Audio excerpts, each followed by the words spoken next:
ये भ्रष्टाचार करते हैं, पैसे ये बनाते हैं, आपको सही दाम नहीं मिलता। आपको मालूम है कि छत्तीसगढ़ में 4,000 रुपए मिलता है तेंदुपत्ता का दाम। यहाँ को धान का बोनस नहीं दिया। छत्तीसगढ़ में जहां कांग्रेस की सरकार है वहां सबसे ज्यादा धान का दाम मिल रहा है पूरे देश भर में। ये काम कर रही है कांग्रेस की सरकार। ये तेंदुपत्ते पर बोनस देने का काम किसने शुरू किया था आपको मालूम है? इंदिरा माता ने किया था शुरू। उन्होंने शुरू किया था। जब वो यहाँ आई और उन्होंने देखा कि यहाँ की महिलाएं इतनी मेहनत कर रही हैं तो उनको लगा कि आपकी मदद होनी चाहिए। आज बोनस का पैसा जैसे आप कह रहे हैं नहीं मिलता है। आपको चप्पल दे रहे हैं, छाते दे रहे हैं, जूते दे रहे हैं, बोनस का पैसा नहीं दे रहे हैं। उसमें कमीशन होगा। ठीक है, सही बात कह रहे हैं आप, बिल्कुल। लेकिन आपके सम्मान की क्या बात है? आपके सम्मान की क्या बात है? क्या जूता, चप्पल, छाते से आपका सम्मान जुड़ा है?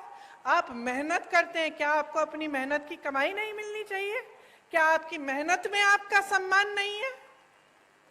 तो ये जो है ये सोच है ना, इसी के बारे में आपको बताना चाहती हूँ। एक तरफ कांग्रेस की सोच, आपकी सम्मान, आपका सम्मान, आपकी संस्कृति, आपकी परंपराएं को आगे बढ़ाने वाली सोच, और उसके बारे में मैं और बताऊंगी आपको कि कैसे छत्तीसगढ़ जैसे प्रदेश में कैसे कैसे काम हो रहे हैं। और दूसरी तरफ भाजपा की सोच जो है कि जब आप सत्ता में हैं कुछ नहीं करें, जनता को आगे बढ़ाने का काम नहीं करें, भ्रष्टाचार करते जाएं, जहां पे आपको मौका मिला वहां हाथ मार लिया, पैसे लूट लिए, काम नहीं किया। चुनाव आने का समय आया, 18 साल से जो आपने काम नहीं किया वो चुनाव के 18 दिन पहले आप शुरू कर लेते हैं। ये घोषणा करेंगे महिलाओं के लिए, आदिवासी जनों के लिए घोषणा करेंगे, कोई और घोषणा कर देंगे बच्चों के लिए, युवाओं के लिए। लेकिन जब आप 18 साल से आपकी सरकार है, जब आप सत्ता में हैं और आप थे, तो आपने क्यों नहीं किया ये काम? ये मैं पूछना चाहती हूँ। और मैं चाहती हूं कि आप सबका ध्यान इसी तरफ आकर्षित हो। आपको आपके सम्मान की कमाई मिलनी चाहिए। ये जो इन्होंने चप्पल, जूते, छातों की बात की है ना, इसको बंद कराइए। देखिए, थोक में खरीदते हैं, आपको एक जोड़ी चप्पल पकड़ा देते हैं, आपका कौन सा साइज है नहीं है वो भी नहीं मालूम, ऐसे ही पकड़ा देते हैं और सोचते हैं कि ये चप्पल, ये जूते, ये छाते आपको पकड़ाने से आप चुप हो जाएंगे और अपना बोनस नहीं मांगेंगे। इतना भी आदर नहीं करते आपकी मेहनत का। ये आपकी मेहनत की कमाई है, आपका अधिकार है। आपको बोनस मिलना चाहिए और आपको तेंदुपत्ता का सही दाम मिलना चाहिए। अब मैंने छत्तीसगढ़ की बात की। मैंने छत्तीसगढ़ की इसलिए बात की, बहनों सुन लो, क्योंकि छत्तीसगढ़ में कांग्रेस की सरकार है। अभी अभी कुछ दिनों पहले मैं बस्तर गई थी, जहां पे आपकी तरह, यहाँ की तरह आदिवासी संस्कृति है, आदिवासी बहन भाई भी रहते हैं। तो वहां जो कांग्रेस की सरकार है, सबसे पहले तो आज के दिन तेंदुपत्ता के लिए वहां पे 4,000 रुपए मिल रहे हैं पर बोरा, प्रति बोरा। आदिवासी क्षेत्र को उन्होंने एक ब्रांड बना दिया है, मतलब पूरी दुनिया में जाना जाता है बस्तर की ये आदिवासी क्षेत्र है, एक ब्रांड है। वहां पे बड़े बड़े मिलेट के प्रोडक्शन के प्लांट लगा दिए हैं ताकि वहां की जो उपज है उसमें से ऐसी ऐसी चीजें बनी जो पूरी दुनिया में, पूरे देश भर में पहुंच सके। वहां कोदा, कुटकी, रागी, ज्वार जो उगता है उसमें से ऐसी ऐसी चीजें बनाई हैं जो दिल्ली की बड़ी बड़ी दुकानों में बिक रही हैं। अच्छा, वहां इंग्लिश मीडियम स्कूल खोले हैं अपने आदिवासी बहन भाइयों के लिए। वहां की ये नीति है कि आदिवासी पाठशालाएं बनाई हैं जिसमें आपकी संस्कृति सिखाई जाती है। गौठान में रोजगार बनाए हैं ताकि जो मेरी बहनें हैं, मैं आपको बताना चाहती हूँ, जो काम कांग्रेस की सरकार ने छत्तीसगढ़ में किया, मैं गई थी काम को देखने के लिए। वहां मैं कुछ महिलाओं से मिली। वहां जो स्वयं सेवा समूह है उनके गौठान हैं। और मैंने पूछा कितना कमा रही हो बहन, पता है क्या जवाब मिला? 1 लाख से 6 लाख रुपए बहनें कमा रही हैं गौठान चला के। तो क्या आप नहीं चाहेंगे कि आपके प्रदेश में भी एक ऐसी सरकार आए जो आपको समझे और ये समझे कि आपकी ज़रूरतें क्या हैं? गौठान बनाएंगे या इसमें से हम कैसे कैसे काम करा सकते हैं, कहाँ कहाँ रोजगार पैदा हो सकता है बहनों के लिए, भाइयों के लिए, कैसे ऐसे वन के उपज हैं जिनको हम आगे बढ़ा सकते हैं। आपको पता नहीं होगा, छत्तीसगढ़ में 60 से ज्यादा वन उपज को समर्थन मूल्य दिया जाता है, मतलब कि उसका दाम आपको मिलता है। यहाँ तो आपको एक तेंदुपत्ता का नहीं मिल रहा है, वहां 67 वन उपज के लिए आपको सही दाम मिलता है। तो आप सोचिए कि अगर आप सही सरकार चुनते हैं और आप सही पार्टी को वोट देते हैं, जिसके नेता आपको गुमराह करने के लिए काम नहीं करते, आपको आगे बढ़ाने के लिए काम करते हैं, तो कितनी तरक्की आ सकती है आपके जीवन में। आप में हुनर है, हमारी बहनें गुलदस्ता बनाती हो, खिलौने बनाते हो, पेंटिंग बनाते हो, मूर्तियां बनाते हो, हुनर है ना, कला है और आपकी अपनी है। अब इसको लेकर अगर देश भर में, दुनिया भर में आप इसको भेज सकते हैं और इसके जरिए आप कमा सकते हैं, तो आपके लिए कितना अच्छा होगा। और यही काम हमारी सरकारें करके दिखा रही हैं, छत्तीसगढ़ में कर रही हैं, राजस्थान में कर रही हैं। आपका सम्मान देश भर, दुनिया भर में फैलता है और बनता है। यहाँ भी हम चाहते हैं कि अगर सरकार आएगी तो ये एक घोषणा है कि मैं करने जा रही हूँ कि तेंदुपत्ता के लिए प्रति बोरा 4000 रुपए यहाँ पे भी आपको दिलवाया जाएगा। और जैसे छत्तीसगढ़ में पेशा कानून लागू किया है, उस तरह से यहाँ पे भी पेशा कानून लागू होगा। आपने तो देखा होगा कि आज मध्य प्रदेश में कैसी सरकार चल रही है। मेरे ख्याल से 225 महीनों की सरकार है और 250 घोटाले हैं। 18 साल से सरकार चल रही है, 22,000 घोषणाएं की हैं। मंडला जबलपुर की जो सड़क है 10 साल से बन रही है, 10 साल से। पहले 4 लेन की बन रही थी, अब 2 लेन की बन रही है, लेकिन 10 सालों में बना नहीं पाए। वही मैं कह रही हूं, ढंग से नहीं बनी है। आप आ जाइए ना मंच पे।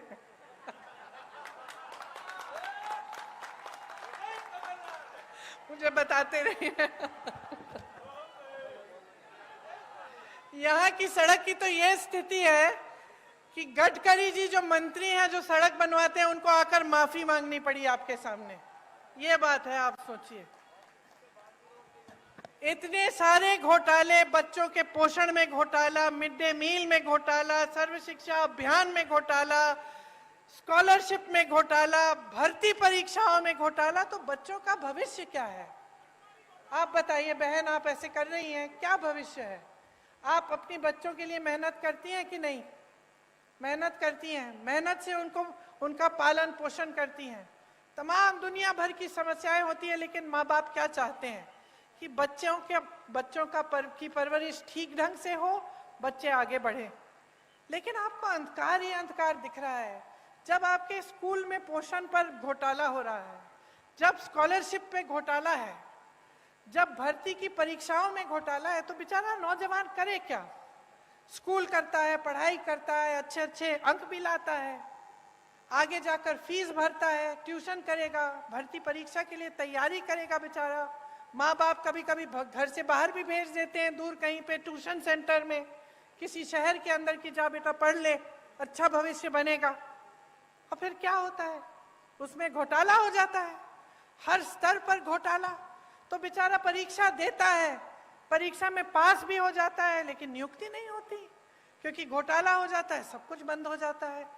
तो जब अगली पीढ़ी, आने वाली पीढ़ी के लिए भी कुछ भविष्य में दिख नहीं रहा है, उम्मीद ही नहीं रही, तो आगे कैसे बढ़ पाओगे? आपका विकास कैसे हो पाएगा? सबसे बड़ा व्यापम का जो घोटाला हुआ यहाँ, पता नहीं कितने लोग मर गए उसमें, किसी ने इंक्वायरी, जांच तक भी नहीं कराई, और वही सरकार चली जा रही है। माँ नर्मदा पे घोटाला, महाकाल में घोटाला, मंदिर में जो मूर्तियां लगाई हैं उस पर भी घोटाला। तो थक नहीं गए हो आप? थक गए हो? थक गए हो ना? क्योंकि आखिर देखिए, जो नेता होते हैं राजनीति में आते हैं किस लिए आते हैं? ज्यादातर तो ये भावना रख के आते हैं कि कुछ सेवा करेंगे, आपको आगे बढ़ाएंगे, और आपको भी उनसे कुछ उम्मीद रहती है कि ठीक है ये मेरे गांव का एक नेता है, और मेरे लिए करेगा, है कि नहीं? लेकिन जब आपको दिखता है कि चाहे कुछ भी मंच पे आकर कुछ भी कह रहे हैं, आपको कुछ भी कहानियां सुना रहे हैं, लेकिन सच्चाई इनकी कुछ और है। जब आपको दिख रहा है कि सालों से, 10 सालों से आपकी सड़क नहीं बन पा रही है, जब आपको दिख रहा है कि यहाँ नर्मदा मैया में घोटाला हो रहा है, आपके बच्चे आगे बढ़ नहीं पा रहे हैं, यहाँ से पलायन करके चले जा रहे हैं बड़े बड़े शहरों में भटकते हुए नौकरी ढूंढने के लिए, तो क्या आप नहीं सोचते कि बहुत हो गया है, कि अब सरकार बदलने का समय आ गया है? जिन्होंने भ्रष्टाचार किया है उनको सबक सिखाने का समय आ गया है, और एक ऐसी सरकार लाने का समय आ गया है जो आपके लिए काम करे। मैं तो ये भी नहीं कह रही हूं कि मेरी बातों पर चलो, अपना अनुभव होगा ना आपका। अब आप बताओ, आपके जीवन में तरक्की आई है क्या इन सालों में? जो छोटे दुकानदार हैं, छोटे उद्योगपति हैं, क्या आपका बिजनेस बढ़ा है? नहीं बढ़ा। जो किसान बैठे हैं उनकी खेती, क्या उस खेती से उम्मीद रख सकते हैं कि उनको सहायता मिलेगी सरकार की, कि रोजगार बनेंगे और मजबूत, कि कमाई अच्छी होगी? क्या उम्मीद रखते हो आप? और महंगाई कितनी बढ़ी है आप बताओ? महंगाई को कम करने का काम किया है इन्होंने? नहीं किया। आज देखिए क्या कह रहे हैं आपको, कि आपको सिलेंडर देंगे 500 रुपए में, कह रहे हैं। अच्छा बहनों, आप में से कितनों के नाम में सिलेंडर है आज? नहीं है ना? परिवार के नाम में होगा सिलेंडर। अब जब आप सिलेंडर लेने जाती हैं तो क्या होता है, आप सोचती हैं कि चलिए अपने नाम में बदलवा दें, क्योंकि उन्होंने कहा है सिर्फ महिलाओं को मिलेगा। आप सोचती हैं कि चलो परिवार का सिलेंडर है, अपने नाम में डलवा दें, और जब डलवाने के लिए जाते हैं तो कितना मांगते हैं आपसे? 4000 रुपए। तो पहले कहते हैं कि आपको मुफ्त में से, मतलब आपको 500 रुपए में सिलेंडर दे रहे हैं, ठीक है। उनको अच्छी तरह मालूम है कि ज्यादातर परिवारों का सिलेंडर महिलाओं के नाम नहीं है। फिर आप जब बदलने जाते हैं तो आपसे 4000 रुपए मांगते हैं। और इसके ऊपर भी सोचिए, देखिए कांग्रेस की जब सरकार थी आपको 60 रुपए में राशन मिलता था कि नहीं मिलता था? और 425 रुपए में सिलेंडर मिलता था। इसका मतलब है कि 485 रुपए में आपको राशन भी मिल जाता था, सिलेंडर भी मिल जाता था। सच बात है। अब इन्होंने आपसे कहा कि चलो सिलेंडर हम आपको 500 में दे देते हैं, राशन आपको मुफ्त दे रहे हैं, ठीक है। और सिलेंडर आज तक, जब तक इन्होंने 500 की बात की, इतने सालों से इनकी सरकार चल रही थी, तो आपको कितने का मिलता था? 1125 रुपए का। तो हम दे रहे थे आपको 485 रुपए में सिलेंडर और राशन। इनके मुफ्त के राशन के साथ आपको 1125 में सिलेंडर मिल रहा था। तो नुकसान किसका हो रहा था? तो इन्होंने तो मार्केटिंग अच्छी कर ली, अभी भी कर रहे हैं। महिलाओं को 500 में सिलेंडर मिल जाएगा, मुफ्त में आपको राशन मिल रहा है, लेकिन असलियत क्या है इसको पहचानो। नुकसान अभी भी आपका हो रहा है। देखिए आपके बच्चे बीमार पड़ते हैं, दवाई खरीदनी पड़ती है, दुकान जाते हो, महंगी महंगी दवाइयाँ, दवाई पे जीएसटी है। आपके छत में से पानी गिर रहा है, छत को ठीक करना है, सीमेंट, कुछ भी आपको जिस चीज का इस्तेमाल करना होता है वो महंगा हो गया है, उस पे जीएसटी है। मेरे किसान भाई बहन, डीजल पे, पेट्रोल महंगा, डीजल महंगा, जो भी आप इस्तेमाल करते हैं उस पे जीएसटी है। तो कैसे गुजारा कर रहे हैं? कभी मैं सोचती हूँ, मुझे समझ में ही नहीं आ रहा गुजारा कैसे कर पा रहे हो। एक तरफ रोजगार बंद है, बना ही नहीं रहे हैं। जहां से बनते थे बड़े बड़े पीएसयू, वो तो सारे इन्होंने अपने बड़े बड़े दोस्तों को बेच दिए। छोटे उद्योगों से रोजगार बनते थे, खेती से बनते थे, सब बंद कर दिया। मनरेगा बंद कर दिया, ग्रामीण रोजगार बंद कर दिया। छोटे छोटे उद्योग दुकानदार इतने त्रस्त और परेशान है, खुद कमा नहीं पा रहे हैं, रोजगार कहाँ देंगे। एक तरफ रोजगार बंद, दूसरी तरफ महंगाई इतनी बढ़ चुकी है, ऊपर से अत्याचार लादे जा रहे हैं आप पे। तो आप गुजारा कैसे करते हैं? आप सुबह जब उठते हैं तो कैसे सोचते हैं कि चलो एक और दिन हम निकाल लेते हैं, चलते हम तेंदुपत्ते को चुनने के लिए, शायद कुछ कमाई हो जाए। क्या ये सही है जो आपके साथ हो रहा है? क्या ये सही है? जोर से बोलो। सही नहीं है, क्योंकि हम सब जो यहाँ खड़े हैं आपकी वजह से खड़े हैं। जितने भी नेता हैं हमारी पार्टी के हों, किसी और पार्टी के हों, उनको बनाने वाले आप हैं। आप सत्ता नहीं दोगे ना, आप वोट नहीं दोगे, तो हिम्मत है किसी की इस स्टेज पे आने की, इस मंच पे खड़े होने की? तो शक्ति किसकी है? जोर से बोलो, शक्ति किसकी है? वोट किसका है? तो इस्तेमाल करो इस शक्ति को,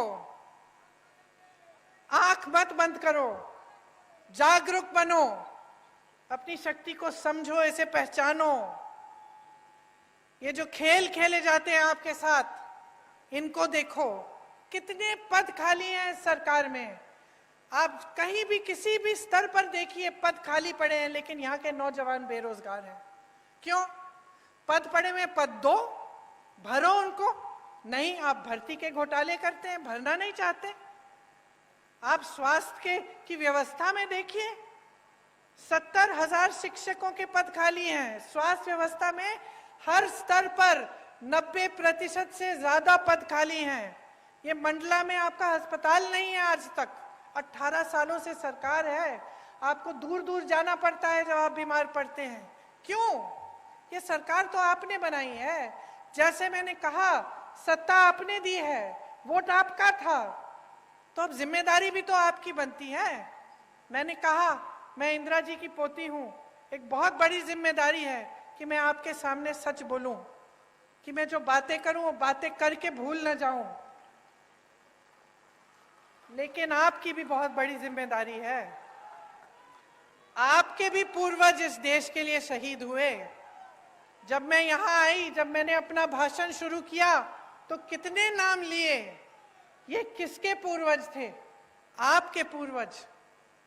इन्होंने इस देश के लिए, आपकी धरती के लिए लड़ाई की, आजादी की लड़ाई लड़ी। तो उनके प्रति भी आपकी जिम्मेदारी बनती है ना, अपनी संस्कृति, अपनी परंपराओं के प्रति।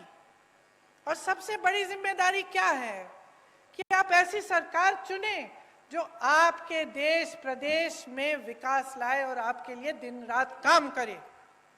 अगर यहाँ अस्पताल नहीं है तो इनकी हिम्मत नहीं होनी चाहिए थी आपके सामने आने की, कि 18 साल से सरकार चला रहे हैं, 10 सालों से सड़क नहीं बना पाए, 18 सालों से यहाँ अस्पताल नहीं बना पाए। आज पूरे प्रदेश में सीएचसी में एक भी आंख का डॉक्टर नहीं है। जब आंख की बीमारी होती है कहाँ जाते हो? प्राइवेट में जाना पड़ता है। ठीक है, जाओ प्राइवेट में, लेकिन पैसे ही नहीं कमा रहे हो, कमाने के मौके नहीं मिल रहे हैं, कमाई नहीं हो रही है, महंगाई बढ़ रही है, तो कहाँ प्राइवेट में जाओगे इलाज कराने के लिए? किसी ने सोची है ये बातें? तो ये देखिए, अगर एक सही सरकार होती है, उसकी सही नियत होती है, तो बहुत कुछ हो सकता है। आपने सुना होगा, राजस्थान के किसी भी राजस्थान के वासी से पूछिए, वहां चिरंजीवी योजना है, कांग्रेस की सरकार है। चिरंजीवी योजना में 25 लाख तक आपका इलाज मुफ्त सरकार कराती है। मैं तो हार्ट पेशेंट से मिली हूं वहां, कि उनकी पूरी हार्ट की सर्जरी, दिल की सर्जरी की है, और सरकार ने पूरे पैसे भरे उसके लिए, 15 लाख रुपए। इसी तरह से छत्तीसगढ़ में भी ऐसी योजनाएं हैं जिससे इलाज मुफ्त हो रहा है। मैं एक बच्चे से मिली, उसको एक खून की बीमारी थी, उसके पिताजी हाथ जोड़ के कह रहे थे कि कांग्रेस की सरकार ने इसका पूरा इलाज कर दिया है। रोजगार बनाने का काम सरकार की जिम्मेदारी होती है, नौजवानों का जो भविष्य है वो सरकार की जिम्मेदारी है। आपने सुना होगा कि हम बार बार कहते हैं कि जाति जनगणना होनी चाहिए। इससे पता चलेगा कि ओबीसी के कितने लोग हैं, दलित के कितने लोग हैं, अनुसूचित जनजाति के कितने लोग हैं इस देश में। और आप सोचिए कि भाजपा की जो देश में केंद्र में सरकार है इसके बारे में बात नहीं करना चाहती। अरे हम तो यही कह रहे हैं कि गिनती तो करो। हम ये मांग कर रहे हैं कि गिनती करो, हमें बताओ। आप सोचो, आपका बड़ा परिवार है, बड़ा घर है, बड़ा परिवार है, बहुत सारे बच्चे हैं। अगर आपको मालूम ही नहीं कि कितने लड़के हैं, कितनी लड़कियां हैं, कितने बच्चे स्कूल जाने लायक हैं, कितने बड़े हैं, छोटे हैं, तो आपको ये जो गिनती है ये करनी जरूरी होती है कि नहीं होती है? कि आप जा रहे हो दुकान, कुछ खरीदना चाहते हो उनके लिए, तो जानना तो जरूरी है ना कि बहुत बड़ा परिवार है भाई, वो चाचा जी के 3 बच्चे हैं और मामा जी के 4 बच्चे हैं। जरूरी है कि नहीं? घर में जरूरी होता है अगर बड़ा परिवार होता है या बड़ा गांव होता है। अब हम कह रहे हैं देश में गिनती करो, हमें बताओ पिछड़ी जाति के कितने हैं, अनुसूचित जाति के कितने हैं, दलित कितने हैं, अनुसूचित जनजाति के कितने हैं। गिनती करो तभी हमें पता चलेगा कि इनके साथ सही न्याय हो रहा है कि नहीं हो रहा है। क्योंकि आज न्याय नहीं हो रहा है। बिहार में ये गिनती की गई जिसे जनगणना कहते हैं, क्या पता चला?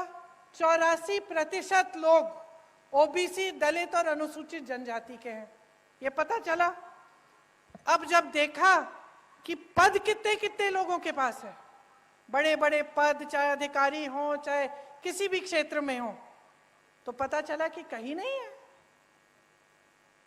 जिन लोगों की आबादी ज्यादा है उनको पद नहीं मिल रहे हैं, उनको मौके नहीं मिल रहे हैं।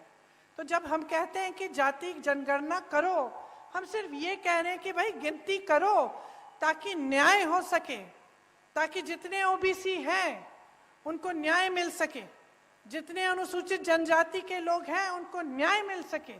जब हम नौकरियों की बात करते हैं, रोजगार की बात करते हैं, आरक्षण की बात करते हैं, तो ये सब हो सके। लेकिन ये सरकार इतना भी नहीं करना चाहती। ये इतना भी नहीं करना चाहते। कहते हैं कि हम ये कह रहे हैं क्योंकि हम जनता और समाज को बांटना चाहते हैं, इसलिए। लेकिन हम